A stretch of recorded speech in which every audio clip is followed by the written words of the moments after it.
우리 옆에 분들에게 이렇게 인사하세요. 당신이 최고입니다.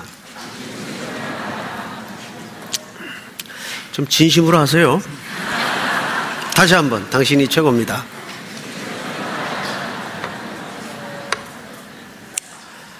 네, 멘트를 바꾸어서 한 번 더 할까요? 항상 내 옆에 있어줘서 감사합니다.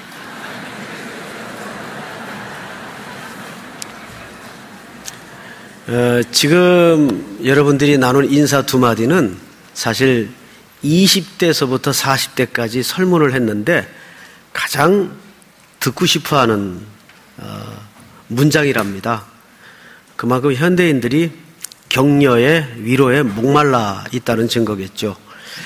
여러분 오늘 또 이 공간에서 많은 형제자매들을 만날 텐데 이왕이면 격려해 주시고 또 한마디라도 푸근함으로 거들어 주시는 위로가 있기를 바랍니다.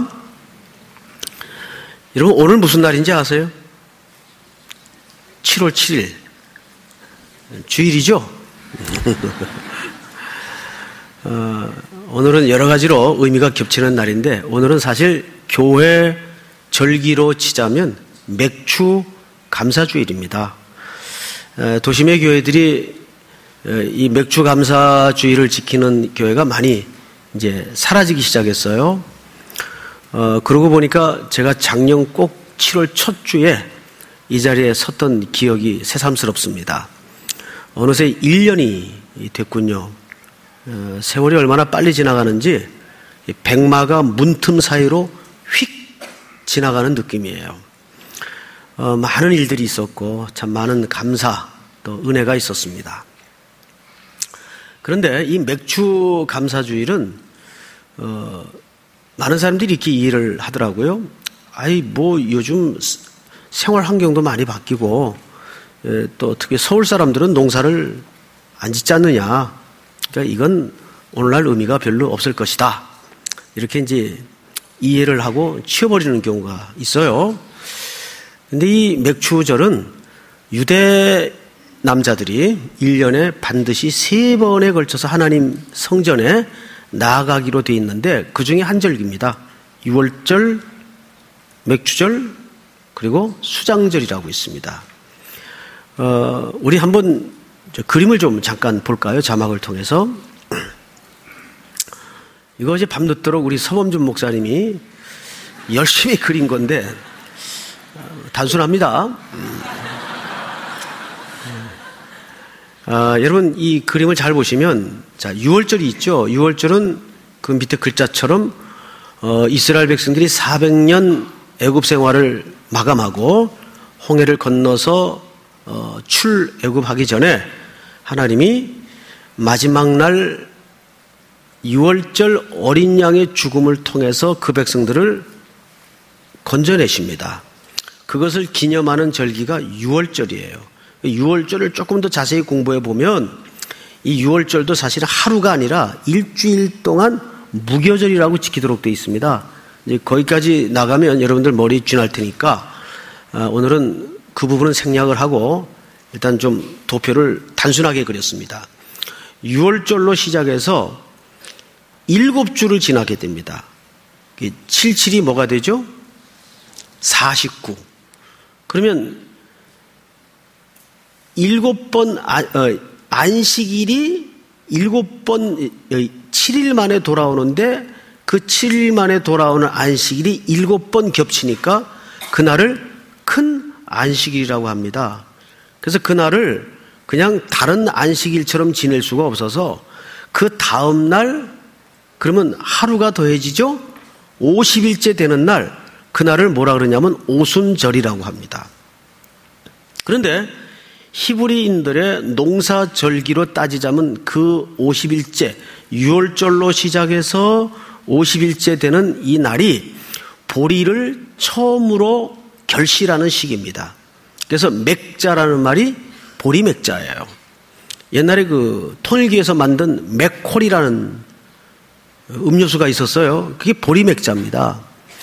자, 보리 거두는 시기, 보리를 처음으로 거두는 시기다 그 뜻이에요.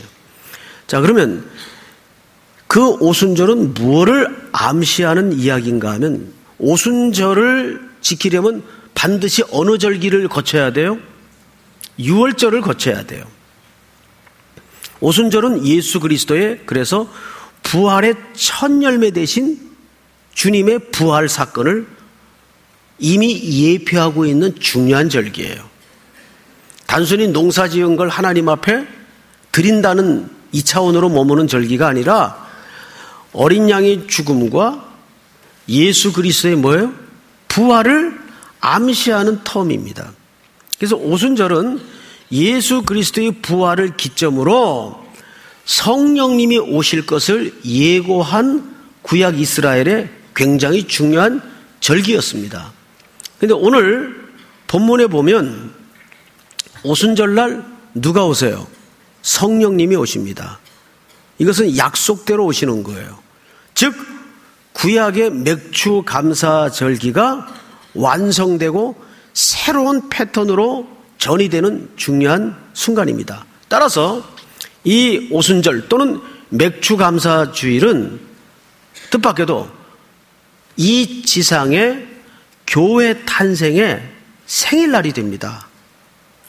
우리 로컬 처치인 3일교회는 3월 1일 날이 교회의 생일이지만 이 지상의 새로운 공동체의 발현과 교회의 출발이 알려지는 중요한 생일날이 맥주감사주일이에요. 그러니까 맥주감사주일은 중요하겠어요? 중요하지 않겠어요? 굉장히 중요합니다. 그런데 이것이 단순히 농사 짓는 시기에 만들어진 절기처럼만 이해를 갖다 보니까 이 절기가 도시에서는 점점 사라지고 있어요. 이게 안타까운 일이죠.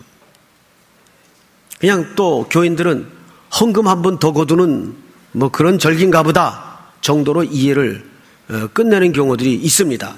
그렇지 않습니다. 따라서 머릿속에 이것은 입력을 하십시오. 아, 맥주감사주일은 교회의 생일이구나. 따라서 예수 그리스도의 죽음과 부활을 전제하여 새로 이 땅에 교회가 태어나는 그 영적인 상징이 담겨진 날이구나. 중요하겠어요? 중요하지 않겠어요? 중요하죠. 자, 이제 그림을 좀 걷어주시기 바랍니다. 그리고 이제 오늘 본문으로 좀 볼까요? 오순절 날이 이름에 이미 이름에 그들이 다 같이 한 곳에 모였더니 호련히 하늘로부터 급하고 강한 바람 같은 소리가 있어 그들이 앉은 온 집에 가득하며. 자, 이제 여길 보세요. 이제 방금까지 드렸던 첫 번째 주제는 오순절 날이 우리 교회와 무슨 연관성이 있는가라는 영적인 원리에 대해서 말씀을 드렸어요. 이제 지금부터 말씀드리는 두 번째 큰 사인은 그러면 그 성령님이 왜 교회 공동체의 출발과 함께 오셨는가? 왜 성령님이 교회 탄생과 함께 공동체 속에 임하셨는가? 우리 두 주에 걸쳐서 이런 설명 다시 한번 여러분들 머릿속에 기억을 되살려 드리겠습니다. 성령님이 오신 목적은 첫째가 권능을 주기 위해서 오셨다 그랬어요. 오직 성령이 너희에게 임하시면 뭘 받고? 권능을 받고, 듀나미스, 권능을 받고. 마치 기름 없이 자기가 떠밀고 가는 인생과 차에 올라타서 엔진을 걸고 악셀을 밟는 인생과 뭐 예를 든 거지만 큰 차이가 있다고 그랬어요. 두 번째 의미는 지난주 말씀드린 것처럼 이 영광스러운 하늘의 경영을 내 사랑하는 자와 어떻게 하고 싶다? 같이 하고 싶다 라는 하나님의 부름과 초대적 의미가 있다고 그랬어요. 성령이 오시는 목적은 나 이 일 너하고 같이 하고 싶다. 나 이 일 우리 삼일교회 성도들과 같이 하고 싶다 라는 하나님의 초대요 부름이라고 말씀을 드렸습니다. 자, 그런데 이제 오늘 어쩌면 성령이 교회 공동체 속에 임해야 되었던 가장 중요한 이유가 될 겁니다. 지금부터 성경을 쫓아서 한 4군데를 살펴볼 텐데 자막을 좀 준비했으니까 앞을 좀 보세요. 자, 우선 창세기 2장을 좀 열어주실까요? 같이 읽겠습니다. 시작. 여호와 하나님이 땅의 흙으로 사람을 지으시고 생기를 그 코에 불어넣으시니 사람이 생명이 되니라. 네, 자막을 좀 그대로 두십시오. 하나님이 천지 만물을 지으실 때 모든 걸 그냥 말씀으로 창조하셨습니다. 근데 유독 인간만 친히 손을 대셨어요. 손으로 빚어서 콧구멍을 뚫어 놓으시고 그 코에다가 하나님이 숨을 불어 넣으셨어요. 그랬더니 뭐가 됐다고요? 산령이 됐다. 하나님의 온전한 형상이 되었습니다. 그래서 에덴 동산에다가 딱 하나의 조건을 걸고 하나님의 통치 아래 하나님의 질서와 원리와 명령을 지키면서 온 땅을 통치하고 다스리는 왕의 권세를 아담에게 주고, 아담이 왕입니다. 왕의 권세를 주었어요. 그런데 사탄의 유혹에 그만 아담이 넘어집니다. 그래서 하나님의 질서와 명령을 깨버리죠. 그리고 하나님과 끊어집니다. 관계가 끊어져요. 그래서 하나님의 낯을 피하여 숨어버리죠. 이거를 성경은 이렇게 설명을 했네요. 창세기 6장 볼까요? 우리 1절서부터 한번 3절까지 시작.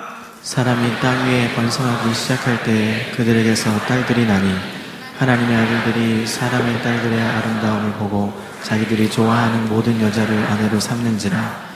여호와께서 이르시되 나의 영이 영원히 사람과 함께하지 아니하리니 이는 그들이 육신이 됨이라. 그러나 그들의 날은 120년이 되리라 하시니라. 아멘. 3절을 보시면 죄와 타락에 빠진 인생들을 하나님께서 어떻게 정의하셨는가 한번 보십시다. 여호와께서 이르시되 나의 영이 영원히 사람과 함께 하지 아니하리니 이는 그들이 뭐가 되었다? 육신이 되었다라는 말은 이런 몸뚱아리를 얘기하는 게 아니에요. 바디를 얘기하는 게 아니고 하나님과 대적의 입장에 세워졌다. 하나님과 끊어졌다. 이거를 성경에서는 육체가 됨이라 이렇게 얘기합니다. 몸을 얘기하는 게 아니에요. 하나님과 모든 반대의 개념과 반대의 위치를 성경은 전부 다 뭉뚱그려서 육체가 되었다. 그러니까 죽었다 그 말이에요. 그 말은 영적으로 죽었다. 여호와께서 이르시되 나의 영이 영원히 사람과 함께하지 아니하리니 이는 그들이 육신이 됨이라. 그러나 그들의 날은 120년이 되리라 하시니라. 자, 죽었어요.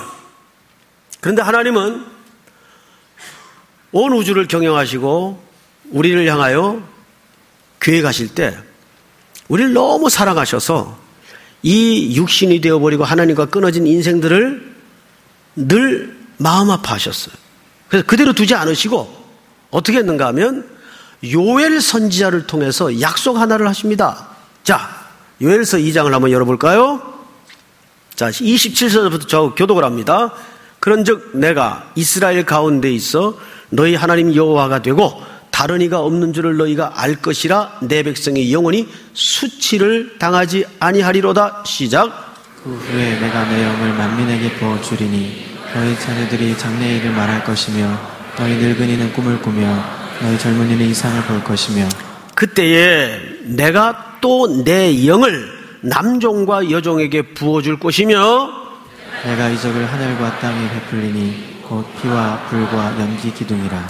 여러분, 육체가 되어 죄악에 빠져 하나님과 끊어진 인생들을 그냥 방치하지 아니하시고 하나님은 비상한 경영과 비상한 수단을 하나 예비하시는데 요엘 선지자를 통해서 내가 말세가 되면 남녀 종들에게 내 영을 부어줄 것이다. 이게 뭐예요? 말세는 뭐예요? 예수 그리스도가 오심부터가 말세입니다. 그러니까 마지막 어떤 그날이 말세가 아니고 예수 그리스도가 이 땅에 오시는 순간부터 지금까지 우리는 말세 속에 있는 거예요. 믿습니까? 자, 그렇게 해서 예수님이 오셨어요. 오셔서 예수님이 십자가의 고난을 받으시고 죽음을 죽으시면서 우리에게 눈이 강조하고 약속했던 바가 하나 있었는데 그것이 뭐냐면 내가 아버지께로 가야 성령이 너희에게 영원히 오셔서 내주하게 될 것이다. 그리고 예수님은 십자가에 죽으셨고 부활하셨습니다. 예수님의 죽음과 함께 모든 따랐던 제자들이 좌절과 절망에 빠지게 되죠. 두려움과 공포에 내몰리게 되죠. 예루살렘은 살벌한 분위기로 바뀌면서 예수의 일당들을 향한 검거 열풍이 벌어집니다. 제자들도 여지없이 어느 한 집에 은둔하여 두려움에 묶여서 숨어 있게 되죠. 이때 요한복음 20장의 자막을 한번 볼까요? 자, 제가 한번 읽겠습니다. 이 말씀을 하시고 손과 옆구리를 보이시니 제자들이 주를 보고 기뻐하더라. 시작. 예수께서 또 이르시되 너희에게 평강이 있을지어다. 아버지께서 나를 보내신 것 같이 나도 너희를 보내니라. 같이 읽습니다. 이 말씀을 하시고 그들을 향하여 숨을 내쉬며 이르시되 성령을 받으라. 자막을 좀 그대로 두세요. 자, 성경에는 하나님이 숨 쉬는 두 장면이 있습니다. 첫째는 창세기에서 인간을 흙으로 빚으신 다음에 하나님이 그 코에 뭘 집어넣으세요? 하나님의 숨을 집어넣으세요. 하고. 근데 그만 그 인간이 하나님을 대적하여 죄에 빠지고 말아 육체가 됩니다. 육체가 됩니다. 그러나 하나님은 그 인생들을 방치하지 아니하시고 요엘 선지자를 통해서 성령이 오실 것을 약속하세요. 그리고 그 약속대로 말세에 예수님이 오셔서 우리의 죄짐을 십자가 위에 죄 없다 도말해 주시고 우리에게 지금 뭘 약속하시냐 하면 이 말씀을 하시고 그들을 향하사 숨을 내쉬며 여기서 창조주 하나님이신 예수 그리스도께서 숨을 쉬십니다. 딱 두 장면이 등장을 해요. 근데 이때 숨을 내쉬며 뭘 받으라? 성령을 받으라. 성령님이 오셔서 우리 인생에게 하시는 역사는 뭐냐? 우리를 살려내는 역사예요.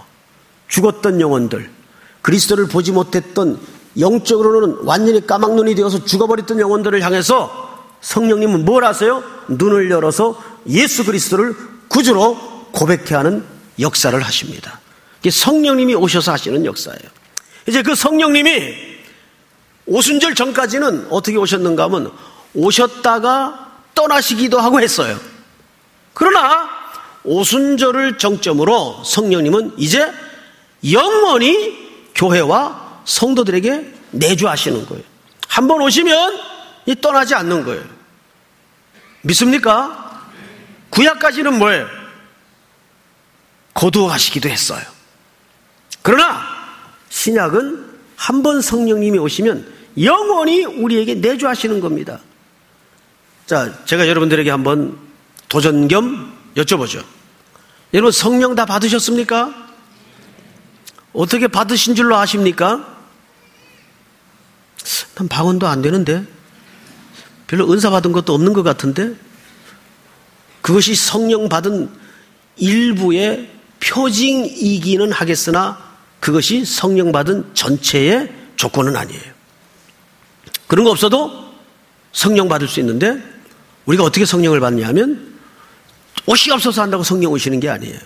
이미 여러분들은 뭘로 그것을 증명할 수 있는가 하면 내가 예수 그리스도를 내 구주로 영접한 거예요. 영접했다는 것은 성령님의 역사 없이는 절대 우리가 고백을 할 수가 없어요. 믿습니까? 그것이 성경의 증언이에요. 누구든지 성령으로 말미암지 않고는 그리스도를 주라고 시인할 자가 없느니라. 그러니까 여러분들이 예수 그리스도를 구주로 시인했다면 이미 여러분들 속에는 누가 내주하시는 겁니까? 성령님이 영원히 내주하시는 거예요. 믿습니까? 자, 예수 그리스도께서 승천하시고 성령님은 오순절날 교회 공동체에 이렇게 찾아오십니다. 자, 그런데 그 오순절날 이 땅의 새로운 공동체의 시작과 함께 신약의 교회가 탄생이 돼요. 그러니까 이 오순절날 120명의 새로운 결성체 조직에 성령이 임하셨다는 것은 죽었던 영혼들에게 뭐가 지금 새로운 생명이 부어지는 사건입니다. 새로운 생명 공동체가 이 땅에 탄생이 되는 거예요. 그것이 교회입니다. 보이는 건물이 아니에요. 성전 시대가 이제 끝나고 새로운 생명 공동체로서의 교회의 본질이 시작이 되는 겁니다. 자, 그러면 지금부터 성경을 쫓아서 처음에 교회가 탄생할 때 어떤 사인과 어떤 징표들이 있었는가? 그것은 아마도 지금까지 우리 교회가 붙들어야 되고 복원해야 될 가장 중요한 메시지가 될 겁니다. 자, 그 부분을 보도록 하십시다. 2절. 호련히 하늘로부터 급하고 강한 바람 같은 소리가 있어 그들이 앉은 온 집에 가득했다. 자, 앞을 볼까요? 구분해서 이해를 하셔야 될 텐데, 급하고 강한 바람이라 그랬습니까? 급하고 강한 바람 같은 소리라 그랬습니까? 바람이에요? 바람 같은 소리예요? 소리입니다. 소리. 자, 이거 어디서 많이 흘낏 본 적이 있는 것 같은 그림이죠? 기억나시는 장면 없습니까? 그렇죠. 엘리야. 자, 엘리야가 가나안 땅에 머물러 살면서 우상이 가득하던 그 시대에 이스라엘 선지자로 활동을 합니다. 그러다가 그 가나안 종교의 열광주의에 엘리야도 슬쩍 비슷하게 물타기를 시작합니다. 그 결과로 엘리야는 서서히 하나님의 말씀의 본질에서 떠나게 돼요. 그리고 갈멜산 꼭대기에서 종교 전쟁을 선포하죠. 그게 가나안 종교의 패턴이었어요. 그러나 어쨌든 엘리야가 승리를 합니다. 그러나 그가 하나님의 말씀의 본질에서 서서히 벗어나기 시작했다는 사인이 어디서 나타나냐 하면 이세벨이라는 여인의 불효령 앞에 혼비백산하여 광야길로 들어갑니다. 도망을 가요. 그리고 로뎀나무 밑에 널브러져서 이제 이 정도면 됐습니다. 내 생명을 거두어가 주시옵소서. 그 능력, 그 기적 다 무슨 소용이 있습니까? 그것만 펼쳐지면 세상이 항복할 줄 알았고 굴복할 줄 알았습니다. 그런데 저 여인은 더 기세등등하여 내 목숨을 노리고 있습니다. 자, 하나님, 저 이제 그만하겠습니다. 그리고 로뎀나무 밑에서 죽기를 구합니다. 이때 하나님께서 물을 먹이고 떡을 먹여서 그에게 힘을 북돋아 주고 일어나서 어디에 세우냐 하면 호렙산 굴 앞에다가 등을 밀어 세웁니다. 그리고 4가지 사인을 보여줘요. 첫째, 불이 지나갑니다. 바람이 지나갑니다. 지진이 있었습니다. 거기에도 하나님은 없었어요. 근데 4번째, 세미한 소리 가운데 하나님이 임재하십니다. 그 세미한 소리라는 말은 히브리 원문을 보면 신이 돌을 쪼는 소리다 그 뜻이에요. 신이 톡 돌을 쪼는 소리예요. 자, 성경에서 신이 돌을 쪼아 글을 쓰는 장면을 어디서 만나볼 수 있습니까? 모세가 바로 그 호렙산에서 백성들을 위하여 율법을 받을 때 하나님께서 친히 돌에다가 글을 써줘요. 모세에게. 그 소리입니다.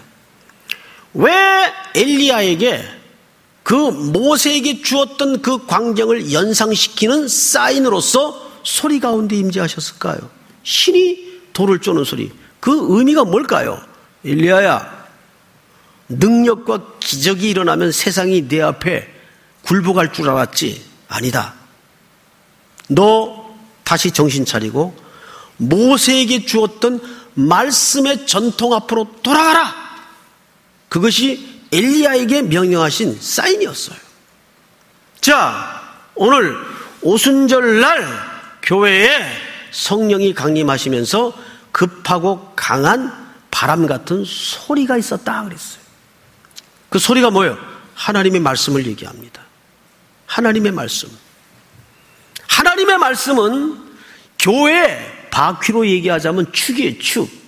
축이 비뚤어지거나 축이 무너지거나 축이 흔들거리면 도저히 바퀴는 굴러갈 수가 없어요. 바퀴 자체가 형성이 안 돼요. 그래서 교회는 재정의 능력으로 움직여져서도 안 되고 교회의 숫자로 움직여져서도 안 되고 어떤 스타급의 사람의 영향력으로 교회가 움직여져서도 안 돼요. 교회의 가장 중요한 동력은 하나님의 생생히 살아있는 말씀이 축이 돼야 돼요. 말씀이 가란 곳에 교회가 가 있고 말씀이 선한 곳에 교회가 서 있고 말씀이 던져질 때 교회가 순종하고. 믿습니까? 목사의 졸개가 되어서는 안 돼요. 하나님의 말씀 앞에 우리가 겸허한 마음으로 서 있는가? 제자 훈련하는 것도 목사의 제자가 되라는 게 아니에요. 그리스도의 제자가 되라는 거예요. 믿습니까? 교회의 첫 번째, 교회냐 아니냐 그것을 가늠하는 가장 중요한 것은 뭐냐면 교회 말씀이 철저히 지배되어 있고 통치되어 있는가. 두 번째 성경을 보실까요? 두 번째 3절 한번 같이 읽겠습니다. 시작. 마치 불의 혀처럼 갈라지는 것들이 그들에게 보여 각 사람 위에 하나씩 임하여 있더니. 자, 불의 혀처럼 갈라지는 것들이 그들에게 보여 각 사람 위에 하나씩 임하여 있더니. 자, 불의 혀같이 갈라지는 것 볼까요? 성경에서 하나님의 임재를 설명할 때 가장 공통적으로 나타났던 현상이 불입니다. 모세의 호렙산에서도 그랬고 특별히 모세를 40년 유랑 생활을 끝내고 그를 하나님의 소명 앞에 불러내실 때에도 가시떨기 불꽃 가운데 하나님이 임재하셨어요. 믿습니까? 그래서 이 첫 번째 탄생하는 교회에 첫째는 소리, 둘째는 뭐예요? 불. 이건 뭐냐? 하나님의 임재, 하나님의 통치. 교회가 이게 없으면 안 돼요. 교회는 절대 그래서 어떤 사람의 사당이 만들어져서도 안 되고 어떤 사람의 파워가 형성되어서도 안 돼요. 교회 안에서는 절대 사조직이 존재할 수가 없어요. 여러분, 군대라는 조직에서 하나회가 존재해가지고 우리 근대사에 끼쳤던 폐해가 얼마나 말이 안 되는 폐해가 많았습니까? 군인들이 계급의 질서를 무시하고 자기네들끼리 줄을 전부 다 세워가지고 구테타를 일으킨 거 아니에요. 구테타. 이건 군대 조직에서 말이 안 되는 짓들입니다. 그게 성공이 되면 혁명이 되는 거죠? 아니에요. 우린 결과만 좋으면 되지 않느냐? 안 됩니다. 교회도 마찬가지예요. 교회에서는 절대 사조직이 있어서도 안 돼요. 교회에서는. 제가 어느 교회 부임을 했는데 교회 안에 오래된 그 기초 멤버들이 사조직을 하나 만들어서 운영을 하고 있다. 회장도 있고. 근데 그게 또 하나의 맨파워예요. 그래서 그거를 없애는데 3년을 싸웠어요. 저항이 굉장했어요. 근데 꾸준히 한 사람씩 각계 격파를 했어요. 한 사람씩. 저는 굉장히 꾸준합니다. 길게 마음 먹더라도 없앨 건 없어요. 3.1교회도 길게 마음 먹더라도 없앨 건 없앨 겁니다. 교회는 하나님의 임재와 그분의 통치만 임해야 됩니다. 이것이 이 땅의 교회가 출발을 알릴 때 나타났던 중요한 사인이었어요. 그러면 우리가 이제 마지막으로 왜 하나님은 이 땅에 이와 같은 교회를 설립하셨는가? 자, 여기에 중요한 사인이 몇 개 있어요. 1절을 보시죠. 4절을 볼까요? 4절. 그들이 다 성령의 충만함을 받고 성령이 말하게 하심을 따라 다른 언어들로 말하기를 시작하니라. 시작. 그때 경건한 유대인들이 천하 각국으로부터 와서 예루살렘에 머물러 있더니 이 소리가 나매 큰 무리가 모여 각각 자기의 방언으로 제자들이 말하는 것을 듣고 소동하여. 시작. 다 놀라 신기하게 여겨 이르되 보라, 이 말하는 사람들이 다 갈릴리 사람이 아니냐. 우리 각 사람이 난 곳 방언으로 듣게 되는 것이 어찌미냐. 자, 9절 다 같이 읽겠습니다. 우리는 바데인과 메데인과 엘람인과 또 메소포타미아, 유대와 갑바도기와 본도와 아시아, 부르기아와 밤빌리아, 애국가 및 구레네에 가까운 리비아 여러 지방에 사는 사람들과 로마로부터 온 나그네 곧 유대인과 유대교에 들어온 사람들과 그레데인과 아라비안들이라. 우리가 다 우리의 각 언어로 하나님의 큰일을 말함을 듣는도다 하고. 자, 여기를 보세요. 이제 드디어 여러분들이 아주 관심이 많은 방언이 초대교회 하나의 사인으로 등장을 합니다. 자, 그런데 방언에는 두 가지 방언이 있어요. 첫째는 말 그대로 고린도전서에 나오는 신비한 언어의 방언이 있습니다. 이 방언은 하나님과 개인이 깊은 영적인 미러를 하기 위해서 하나님이 주시는 신비한 언어일 수가 있어요. 근데 이 신비한 언어인 방언은 여러분 저는 인정합니다. 부정하지 않습니다. 그 주경신학자인 박윤선 박사님도 워낙 그 학자죠. 그분도 이 방언을 부정했어요. 그래서 공개적인 자리에서도 오늘날 그런 신비한 언어 차원에서의 방언은 없다, 이렇게 말씀을 하신 적도 있어요. 그러다가 본인이 방언을 받으셨어요. 그래서 교수회의 자리에서 공식적으로 자기 고백을 했습니다. 내가 지금까지는 이 방언을 부정했다. 근데 내가 그 방언을 받음으로써 내가 부정한 이 일에 대해서 내가 학적으로나 개인적으로 사과하고 고친다. 아주 유명한 일화였습니다. 자, 그런데 오늘 이 초대교회에 나타났던 이 방언은 이 방언이 아닙니다. 난곳 방언이에요. 난곳 방언은 뭐냐면 말 그대로 갈릴리 어부들이 히브리 말로 설교를 합니다. 그런데 지금 우리가 읽어본 대로 세계 각국의 사람들이 모였는데 자기들의 언어로 다 알아듣더라고요. 할렐루야. 자, 그런데 원래 언어의 혼잡은 어디서부터 출발되었습니까? 바벨탑 사건입니다. 하나님이 인류를 홍수로 쓸어버렸었어요. 너무 인간이 악하니까 이거를 고치기 위해서 홍수로 노아의 가족만 은혜의 상징으로 남겨두고 쓸어버리셨습니다. 그런데 그 후에 인간이 한 짓이 뭐냐면 바벨탑을 쌓아요. 우리가 다시는 흩어짐을 면하자. 다시는 홍수로 말미암아 이렇게 떼죽음 당하는 일은 없어야 되겠다 해서 바벨탑을 쌓습니다. 그 바벨이라는 말이 원래 혼잡케 하다라는 뜻입니다. 바벨. 거기서 그 역사를 하나님이 막기 위해서 언어를 전부 다 흩어버려 버립니다. 야, 벽돌 갖고 와. 그런데 양동이에 물 담아서 가지고 오고 일이 안 되죠. 그래서 그 계획이 수포로 돌아가죠. 이게 인간이에요. 그래서 하나님은 노아의 홍수 이후에 이런 약속을 합니다. 내가 다시는 이 지면에 홍수로 너희들을 심판하지 않겠다. 인간이 더 나아지고 개선돼서가 아니에요. 홍수로 심판했는데 하는 짓이 똑같더라 그 말이에요. 그래서 하늘에다가 그 약속으로 무지개를 걸죠. 이 무지개가 뭐예요? 십자가 사건입니다. 요한계시록 4장에 보면 어린 양 보좌 뒤에 뭐가 걸립니까? 무지개가 걸립니다.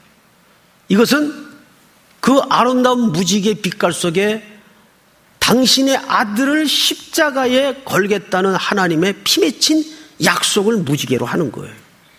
왜? 홍수로 심판을 했는데도 인간은 고쳐지지 않더라고요. 그래서 다시는 내가 너희들을 물로 심판하지 않겠다.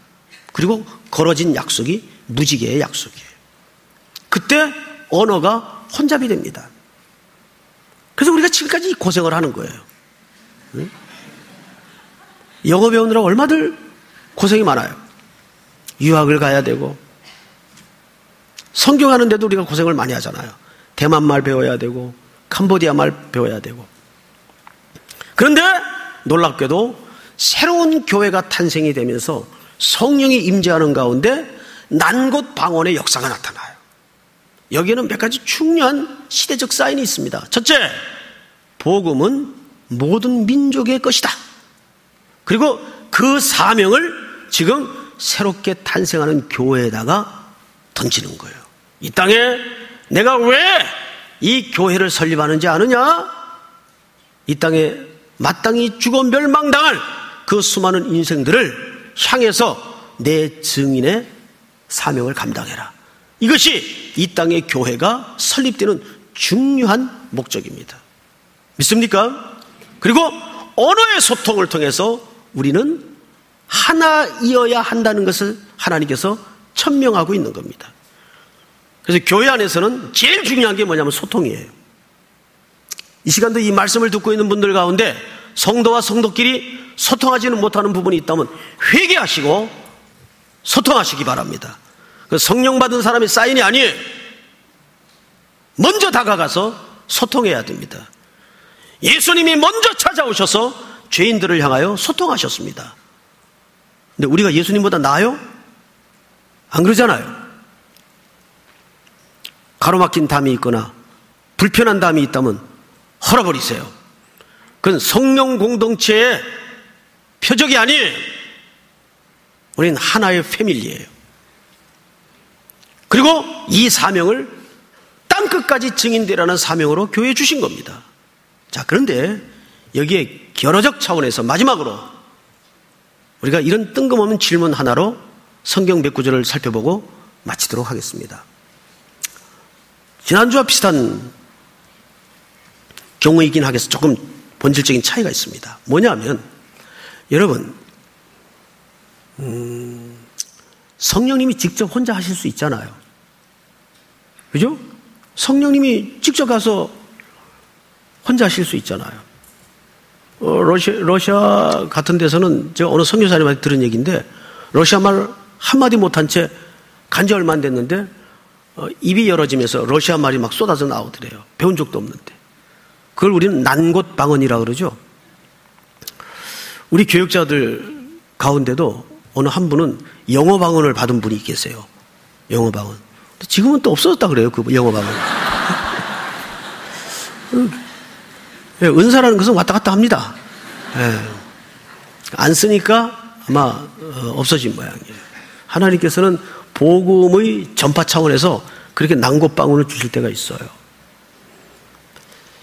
자, 그런데 하나님 직접 하실 수 있잖아요. 성령님을 통해서. 근데 왜 우리를 불러서 시켜서 자, 이제 내일 모레 이제 우리 아들 이제 초등학교 예를 드는 겁니다. 우리 아들 초등학교 한자 시험이 있어요. 내일 모레 시험이니까 이제 얘를 앉혀놓고 자, 앉아라. 한자 배워야 된다. 자, 따라서 해. 기일장. 아니, 이제 여러분 하지 마시고. 사내남. 근데 아이들한테 한자가 어렵잖아요. 예? 저희도 초등학교 다닐 때 한자를 배웠다 말았다 그랬어요. 문교 정책에 의해서. 그래서 지금 저희들 나이가 어중간해가지고 한자를 잘 몰라요. 예. 그 이제 가르치다 보면 속 터지죠. 그러면 차라리 내가 직접 가서 시험 치는 게 낫죠. 근데 그렇게 해요? 그렇게 하면 안 되죠. 왜 안 될까요? 그렇게 하면 안 되잖아요. 속 터지는 걸로 치자면 내가 직접 가서 하는 게 낫죠. 근데 그렇게 하면 안 되는 게 일단 애가 바보가 됩니다. 애가 한자 실력을 영원히 갖출 수가 없어요. 그렇죠? 예. 여러분, 이번에도 제주 선교를 갔는데 예수 믿은 지 얼마 안 된 애들이 막 따라왔어요.